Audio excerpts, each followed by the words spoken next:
Hello everyone and welcome back to Void Dwarf Studios, where we go back to the Age of Sigmar and we look at more Fyreslayers. And I promised you some characters last time we were here, so let's start off the Zahagrim Priesthood, wielders of fire, metal, blood, violence and all that wonderful gory stuff. And as I always like to do, let's start off at the bottom of the ladder, and on the tabletop this is represented by a Runesmitter, although they are not technically the bottom of the ladder when it comes to the priesthood. Those would belong to the Clinkin. These are dwarves who are tasked with maintaining the forges, fires and, well, altars. The janitors, I guess, is one kind of description you could give them, but it is a far more religious and ceremonial role than that. But for the purpose of this video, and frankly because this is the model that's on the tabletop, we will be talking about the Runesmitter, the battle cleric of the Fyreslayer lodges, and a very interesting priesthood the Zahagrim priests are. They developed originally from very early dwarves back in the Age of Myth, who had an affinity for metalwork, fire and, well, ability to put magical effects into weapons. You could say, for Age of Sigmar's sake, that these are the first runesmiths of a sort. Now, the thing that changes here is the Zahagrim priesthood became more and more devoted to Grimnir, the god of, war, fire and violence. And it was these dwarves who wanted to specialise in putting these violent emotions into their weapons, and they were the earliest dwarves to discover the properties of Urgold once Grimnir had his unfortunate tussle with Volcatrix. And so this priesthood, discovering the properties of Urgold and wanting to bring their god back, decided that they were going to form into a religious order. Now, these dwarves couldn't just release the power in the Urgold runes like that. It was felt that in order for the power to properly go back to Grimnir, these runes had to be released in certain circumstances, such as a battle. It is the idea that if these powers are released during a battle, because of the, violence, fire and general gory joy that the dwarves tend to have when they're in these kinds of situations, this energy will be more effective in bringing their god back. And there's a certain degree of logic in this. At least from Warhammer Fantasy perspective, emotions do have power over magic. Your emotional state does have an influence on what kind of magical effect happens. And from what I've read and understand of the Age of Sigmar magical lore, they are very similar. So the idea that to help bring back a god of war, to help reassemble its spirit, its essence, the power contained within these minerals needs to be released during a battle where these kinds of emotions are at their highest, yeah, that does make a kind of sense. Runesmiters are most definitively battle priests, however. It isn't the altars that they tend to spend most of their time at. These guys and gals tend to get into the thick of the fighting as fast as possible. And it is their job to inspire, motivate, and empower the Volkite Berserkers and other dwarven units around them. Their war chants, or warrior chants, or priest chants, however you want to call them, not only can inflame the power within the Urgold runes that have been hammered into their colleagues, but it will also inspire them to greater feats of heroism, bravery, and sheer berserker nuttiness. And that's one of the reasons I love these guys. And it doesn't stop there. These are priests, and they have magical powers in and of themselves, not just passive effects. They are able to summon elemental spirits, as well as control and manipulate magma and fire. This can take the form of various awesome endless spells, such as the Zahagron's Flame Spitter, or the Molten Inferno, or a runic firewall, all of which are formed out of, lava, rock and fire. And it is this affinity that the priesthood have over these three elements that they developed in the realm of fire, the realm of Akesh. I hate trying to pronounce that name. Akesh. I'm going with Akesh. Anyway, it is in this type of area that these priests absolutely excel. And it is this battle rage that they whip themselves into that inspires everyone around them and, makes them so much more fun. A Runesmiter is a very decent warrior priest in the tabletop. With 5 wounds, a 5+ save and 7 bravery, you you can't complain too much about that. Movement of 4, but it's a dwarf. It was never going to move very fast anyway. They have the standard Fyreslayer throwing axes, pretty bog standard, 8-inch range, 1 attack, hitting on a 5, wounding on a 5, 1 damage. Not really much to write home about, but when you have enough fire steel throwing axes being thrown at a target, something's going to do something. I mean, if goblins can hit and wound things, then, enough fire axes will definitely kill something. But it's the melee weapons that are always the most fun, and you have several choices. You can either equip it with a runic iron or a forge key. Whichever one you pick, it always comes with its wonderful latch axe as its main weapon. The reason for the key-like sigil, just so you know, is actually because certain rooms within the Fyreslayer lodges are only accessible through keys. The Forge Father, his massive axe, which we will get to later on, is a key as well as a weapon, and the Runesmiters are exactly the same. They carry both keys, and their axe is a key to various areas of the lodge. But anyway, speaking of the latch axe, it has 1 attack, it hits on a 4, wounds on a 3, and does 2 damage. Not too bad, and the runic iron, which you can choose to give it as an additional weapon instead of the key, is 2 attacks that hit on 3s, wound on 4s, and 1 damage each. So why do you take a iron over a key? Well, here's why. You can either have more attacks, or the key boosts your runic empowerment ability, which is one of your special powers. Runic empowerment means, at the start of your hero phase, this model can chant a prayer. If you do so, make a roll on a dice. On a 1 to 2, nothing happens. On a 3+, the prayer is answered. You pick a friendly Fyreslayer unit within 12 inches, or, if you have a key, it's within 18 inches, and this unit can re-roll wounds for attacks that are made until the start of the next hero phase. Now that is huge. If you have 1 or 2 of these guys, and they're buffing units around the place, then yeah, that's a pretty amazing ability. And really the choice becomes whether you give it a key so you give it more range, or if you don't intend for it to stray very far from the unit, just give it that wonderful runic iron and bludgeon some more greenskins to pieces with it. Or, ghouls, trees, I don't know, I'm not picky. But it's a second ability that's both hilarious and a bit of a risk. Magmic tunneling.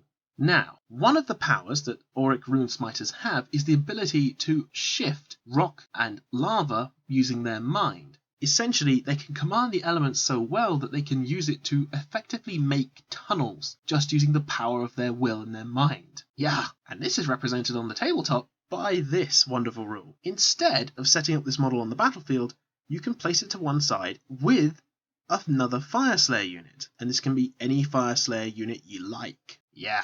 Think about that for a minute, and instead of setting it up on the battlefield, you put them in reserve. At the end of the movement phase, you can set this model up anywhere on the battlefield within 9 inches of an enemy unit. Then, you can set up any unit that joined this model within 12 inches of this model, so long it's more than 9 inches away from an enemy unit. Any reserve units underground that are not set up on the battlefield before the start of the 4th player round count as being destroyed. Now, I want you to think about that. You can, effectively, take say, a Rune Son, or a Rune Father, or a Grimwrath Berserker, or 30 Volkite Berserkers with this guy underground, and then place him on the board and charge.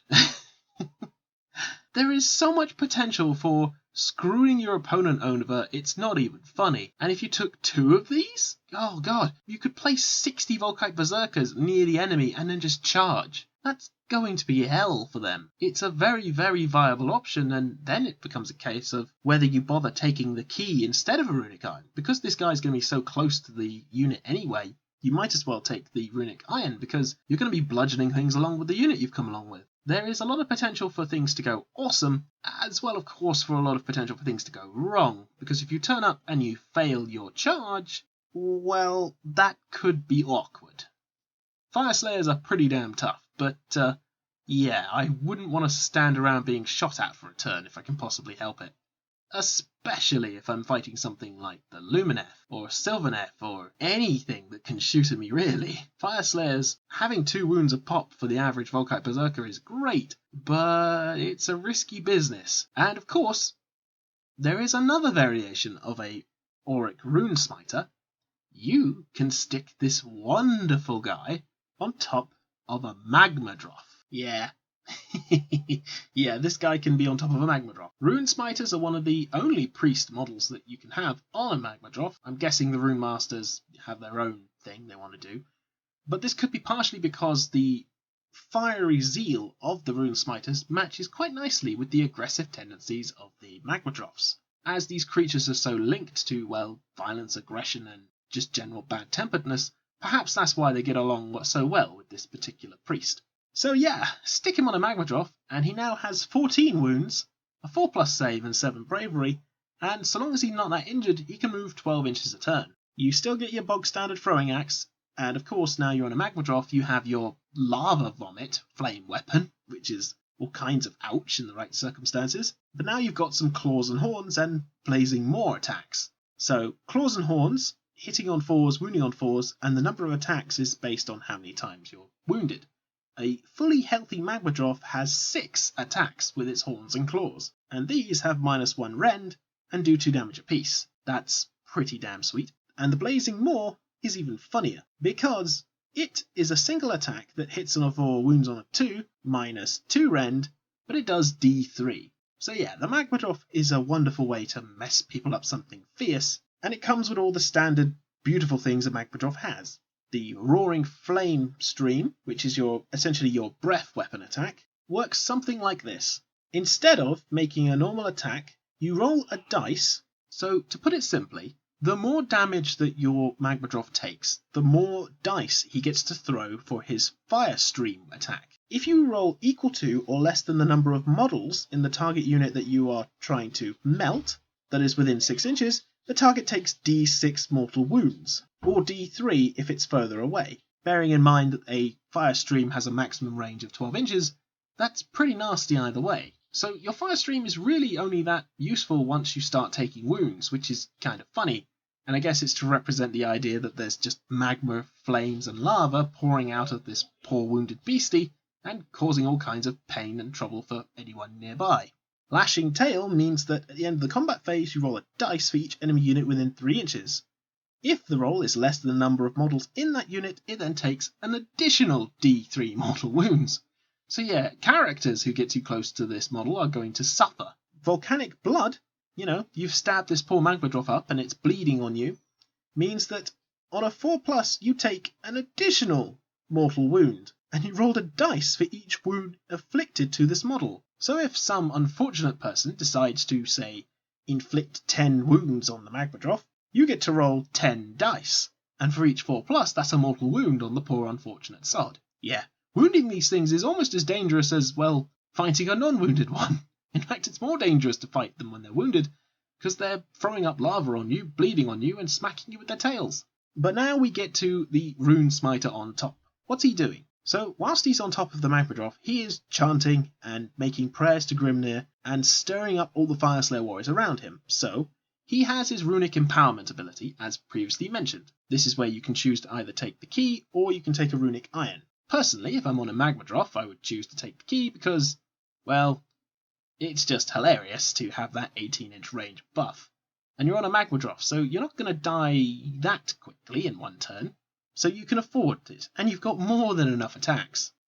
But the fun part that makes him different from his foot-looking counterpart is the Grand Ritual of Awakening. Once per battle, during your hero phase, you can say this model has consumed a nugget of Urgold. If you do so, you add 1 to saving rolls for attacks that target friendly Fyreslayer units within 12 inches. They have to be wholly within those 12 inches, but this ability works until the next hero phase. So, your ability to save just got fantastically better, and depending upon the timing, this could be pretty darn perfect. If you're expecting to receive a charge, for example, then yeah, that extra save is really going to save a couple more Slayers. And remember, this is a Zahagron priest. They can summon all the wonderful endless spells that I mentioned earlier. So, out of both of these variants, I'm going to have both. Quite frankly, I'm going to have both, because the one that's on foot with the magma tunneling is just too funny to not do. And it's always handy to have one of these guys on the ground so he can get a bit closer to the action more easily. And I'm going to have one on a Magmadrop, thanks to a recent box set that was featured in the How to Paint Fyreslayer video. The hope is that the Magmadrop Runesmiter is going to cause all kinds of extra fun. I will say thank you to the new subscribers. 80 plus now. That is beyond amazing. Thank you so much for that. And I hope you all continue enjoying the content I bring out. Please feel free to comment, like, subscribe, click the bell icon thing, because YouTube likes to make life hard for everyone if they want to listen to content they enjoy. And yeah, I hope to hear from you all soon. Until then, have a fantastic week, and I'll see you all Sunday. Take care.